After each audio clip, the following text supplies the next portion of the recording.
Pak Ustadz, mungkin seringkali beranggapan apa yang kita anggap itu buruk, tapi beda dengan apa yang dianggap mungkin dari keluarganya Mbak Puspa bilang ini nggak bagus, tapi Mbak Puspa sendiri merasa ini udah pilihan saya gitu. Nah, ketika ada dua perbedaan pendapat seperti itu, apa yang harus diambil jalan tengahnya nih Pak Ustadz dari sebuah keluarga nih? Yang harus diingat bahwa pernikahan itu bukan menikahnya sekedar seorang laki-laki dengan seorang perempuan, tetapi hendak menikahkan juga dalam tanda petik dua keluarga besar. Apa manfaatnya ini? Manfaatnya adalah ketika dua anak manusia yang kemudian menjadi pasangan suami istri, suatu saat ketika diuji ada masalah, kalau dia semula kedua keluarga ini saling sudah mengingat, kemudian saling berhubungan baik, maka ketika ada masalah, maka keluarganya besarnya, maka dia akan ikut membantu, ikut menyelesaikan dan lain-lainnya. Itulah para pemirsa, pentingnya mengapa pernikahan itu izin pada orang tuanya, antar kedua pihak orang tua masing-masing itu saling ikut terlibat, itu fungsinya tadi itu untuk jaga-jaga sebagai backup tadi. Mungkin ketika nggak ada masalah, iya, tapi nggak ada ceritanya orang berhubungan nggak ada masalah. Suatu saat pasti akan ada ujian, disitulah keluarga besar itu ikut, itu pentingnya dan merasakan kehadiran itu menjadi sesuatu sangat penting. Yang kedua, ketika dalam menyikapi semacam ini, saya kira para orang tua, misalkan ada kasus anaknya serupa seperti ini, saya kira bisa mengambil hikmah. Hikmahnya apa? Kita orang tua tidak bisa lagi memaksakan anak kita menikah sesuai dengan keinginan orang tua. Zamannya berbeda, maka yang terpenting adalah tuntutan orang tua untuk bisa memahami supaya apa?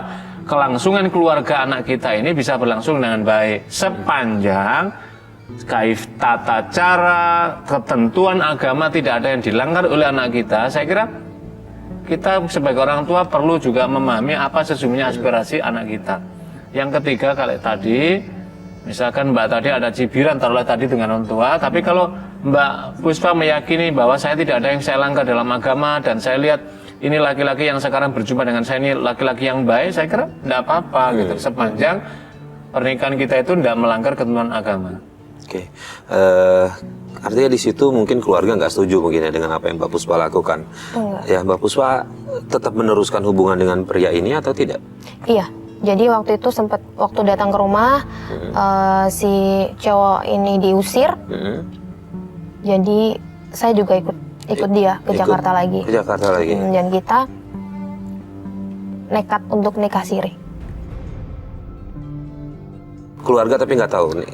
Awalnya nggak tahu, tapi mungkin karena pemikiran saya mungkin dengan nikah siri, terus saya udah punya anak, mau nggak mau keluarga saya bisa terima. Oke, ini gitu. Pak Ustadz, menurut Pak Ustadz gimana ini apa yang dilakukan sama Mbak Puspa? Tetap nekat ya, menikah, tapi boleh dibilang tanpa restu orang tua nih Pak Ustadz.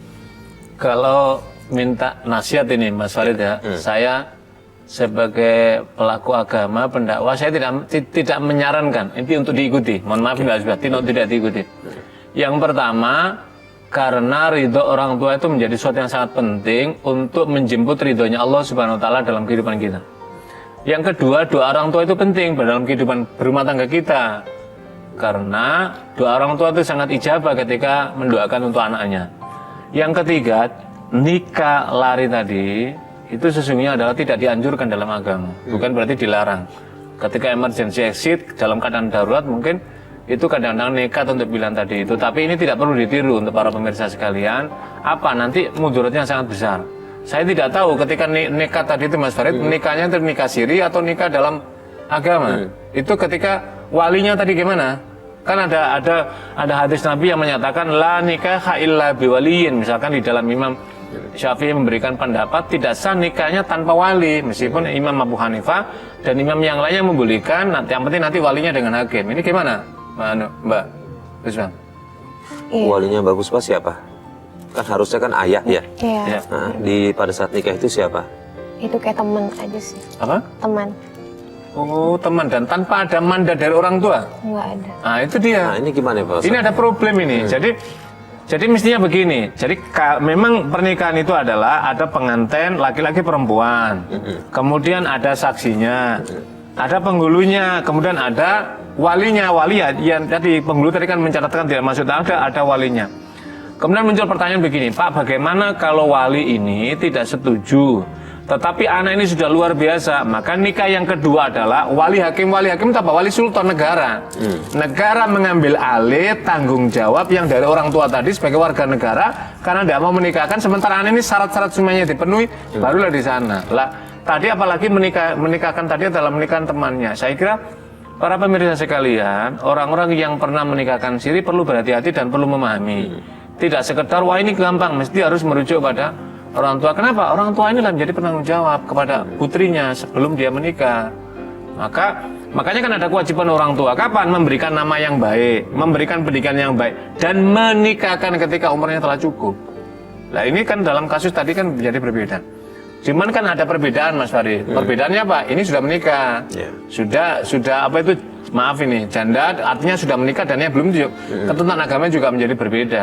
Tetapi yang kedua adalah kemudian menikahnya adalah dengan nikah apa? Dengan nikah siri ya. Artinya tidak dicatatkan di pernikahan. Nah kita tidak tahu apa yang terjadi berikutnya dari cerita dia. Iya, lalu bagaimana itu kemudian kehidupan rumah tangganya?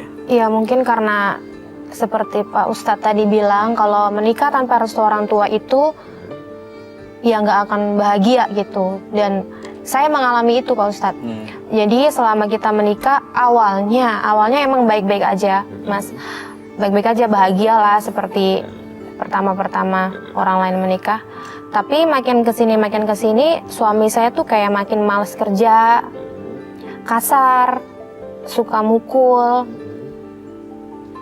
Jadi kayak malah gimana ya, malah lebih parah gitu. Karena saya sempat berpikir, oh apa ini karena saya sudah menantang orang tua. Kemudian berarti yang memberi nafkah dari rumah tangga itu Mbak Puspa? Bukan. Mencari rezeki di situ, mencari kebutuhan untuk memenuhi kebutuhan itu Mbak Puspa. Jadi gini, suami saya itu kan freelance.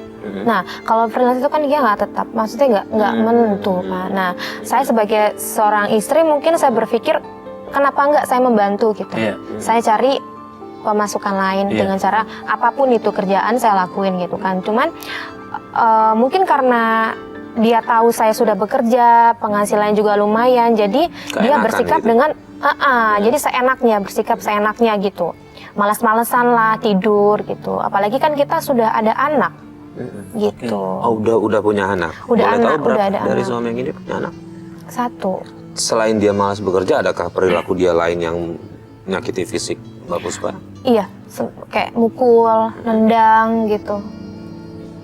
Nah, orang tua Mbak Puspa sendiri tahu kalau suaminya seperti itu perilakunya? Enggak. Orang tuanya dia? Awalnya enggak, karena saya pikir gini loh. Kalau saya cerita soal kejelekan suami saya yang sekarang, pasti saya malu banget sama orang tua saya. Karena apa? Karena pasti orang tua saya bilang, itu loh orang yang kamu belain gitu. Orang yang kamu belain sampai menentang keluarga, menentang orang tua, tapi ternyata malah sekarang nyakitin kamu. Nah, yang saya takutkan itu Pak Ustadz. Jadi saya memang benar-benar menahan semuanya, saya tutupin semuanya. Saya masih, kalaupun pulang ke rumah juga, saya bersikap kayak nggak ada apa-apa, padahal juga kita lagi ribut gitu. Jangan sampai keluarga saya tahu, orang tua saya tahu kalau saya lagi berantem gitu. Ini Mbak sama suami keduanya masih satu rumah kan ya? Sekarang enggak. Sekarang enggak. Udah pisah. Pisah. Lalu anak ada di mana? Sempat di saya, karena kan emang saya waktu itu kan sehabis mukulin saya lah, sehabis dia mukulin saya gitu, terus kita cekcok kan, berantem, terus saya pulang ke orang tua saya, saya titipin anak saya pikir nggak mungkin kalau saya sama anak saya tinggal di orang tua saya gitu, otomatis kan pasti ngerepotin. Jadi saya berpikir anak saya taruh, saya balik lagi ke Jakarta kerja. Nah, selang berapa hari saya di Jakarta, suami saya ngambil anak saya di kampung.